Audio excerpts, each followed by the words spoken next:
let's talk about getting into your art even when you have all the other stuff going on. Yeah.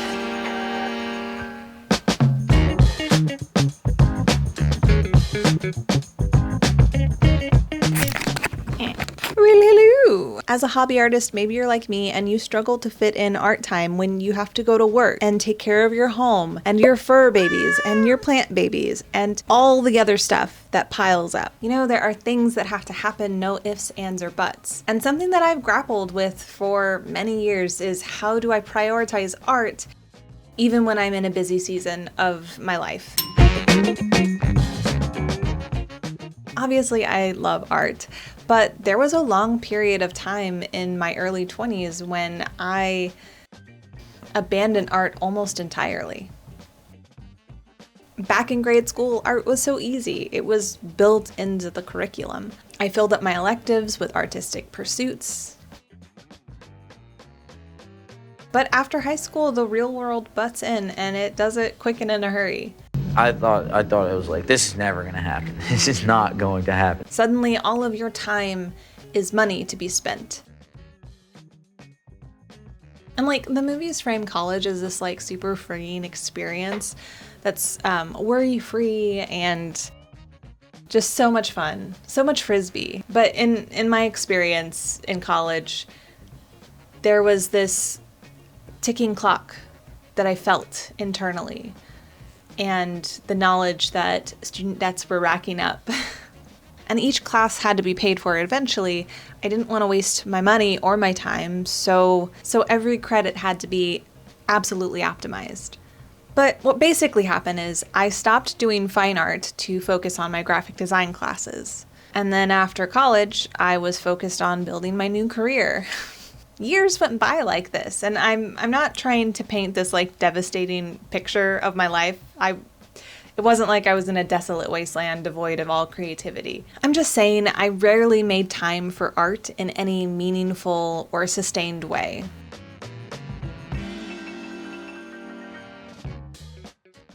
So hear me when I say I'm not perfect, and I'm not trying to come at this topic as if I've got some like code cracked.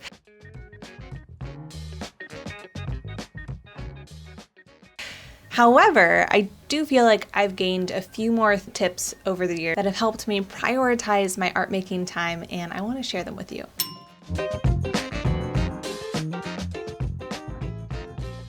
Build a ritual around your artwork. I truly believe that people need rituals. We love a bit of atmosphere. And I think that your art practice deserves all the pomp and circumstance of a frickin' royal coronation. But they must be protocollically correct. Good. All jokes aside, a ritual is basically a formula. Take one or two repeatable cues and pair it with an action. That, built up over time, creates an emotional loop. Do those same small actions in the same order, and over time, your brain starts to associate that sequence with creative focus. I actually do that for these videos. I play some hype music, which you can't hear because copyright, but it looks like this.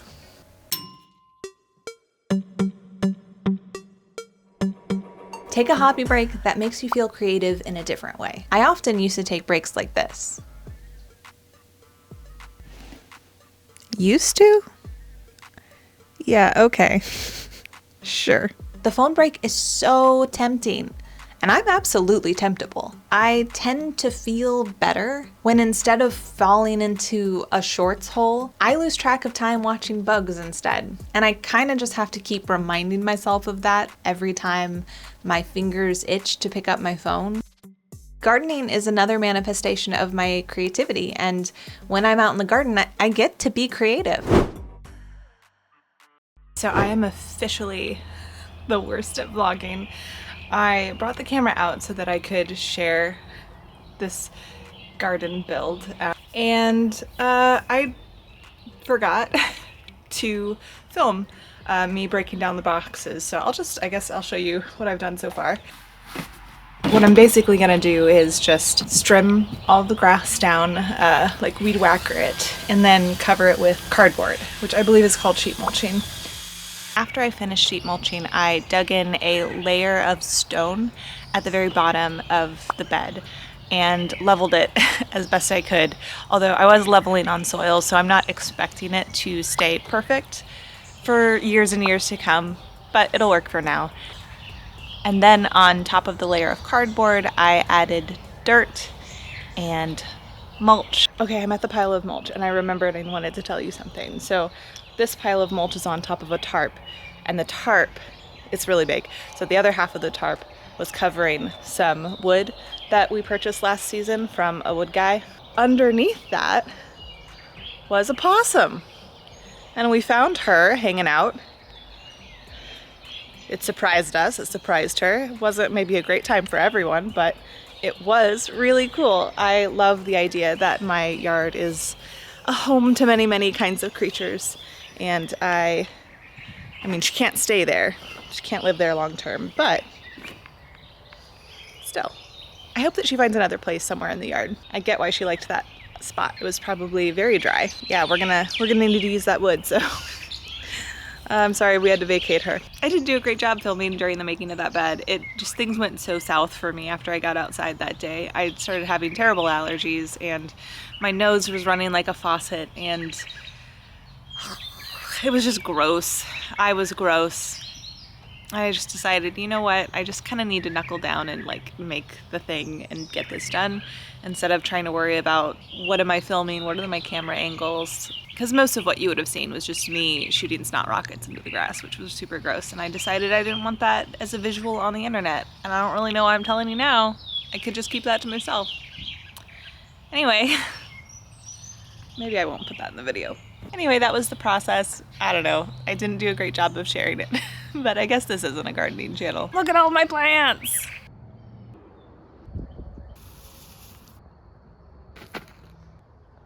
As much work as it is, it's work that I choose to do for my soul. It's my sweaty, creative, happy place. Ultimately, what I'm saying is that the things that are worth doing, regardless of the reward. On your face, my camera died, but it's okay. I have a backup battery. I thought you'd say no to me. I can't rhyme for sheep. Where was I at? My garden might totally fail. It might not grow a single thing, and that's going to be okay because ultimately some of the point, maybe not all of it, but some of the point of doing it was to do it and to try and to have fun and get my fingies in some dirt.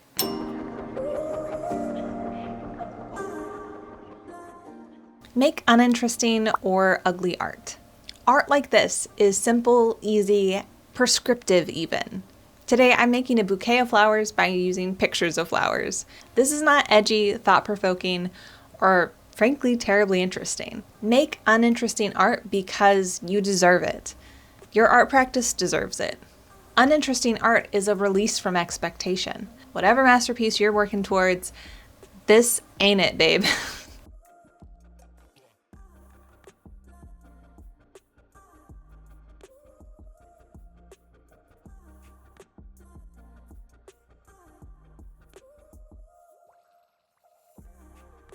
Did I have any grand ideas while making this? A light bulb moment? Absolutely not. That is not the point. I think there's just like a danger in framing everything as some way to be even more productive. And I'm not trying to say that. This is not a productive piece of art. This is production, I suppose, in one way, but it's not... What am I trying to say? There is nothing wrong with wanting to make beautiful art.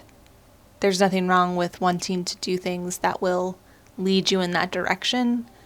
But there's also nothing wrong with just accepting that not everything is about that. And sometimes it's just about friggin' actually taking a break, you know? Just actually, truly take a break. Not so you can be more productive later, not so some great idea is gonna land in your lap or come to you, but just because a break is necessary and you deserve a break, you know? Yeah, does that make sense? Does that make sense? I hope that makes sense. I mean, I don't know. It sort of ties back to what I was saying about the things worth doing are worth doing regardless of the reward or the result. Art is like that too sometimes. Sometimes making something simple like this bouquet collage gives me something to do with my hands, to engage with this medium even when I'm not feeling up to it. I am really liking how this is shaping up. If you've been watching closely, you'll notice that I started out in my sketchbook, but as I was cutting and pulling pieces, I realized it wasn't going to fit, so I pulled out a large sheet of watercolor paper. And now I'm pasting and placing the pieces I've pulled. Every once in a while, I'm going back to the seed catalog to source another image as necessary.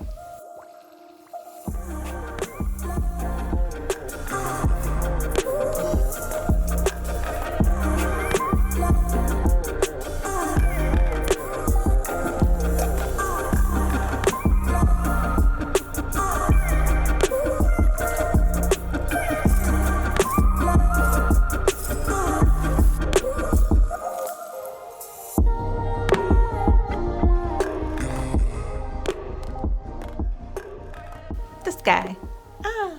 You know, I gotta be honest, I kind of like it. And I feel like this is the beautiful thing about uninteresting art and making rituals around your practice and letting your creativity out in other ways. This got me in the studio when I was feeling too tired to do much of anything else with my brain. This was simple. It all culminates into this sustained practice. And maybe you're not in a place right now where you have a sustained practice, and that's okay. I was there for a long time, and who knows what tomorrow brings. But right now, this is working for me. And I hope that maybe one or two of these ideas might help you. And if it doesn't, then I hope that you just had a good time hanging out with me in the studio and in the garden today. And I want to say thank you so much for being here. So many technical difficulties today. So my camera died again. This time because it got too hot. I don't know. Maybe I am too hot. Anyway, if you want to hang out with me a little longer in the studio, then check this video out. And I think that's it. Okay, bye. See ya. Bye.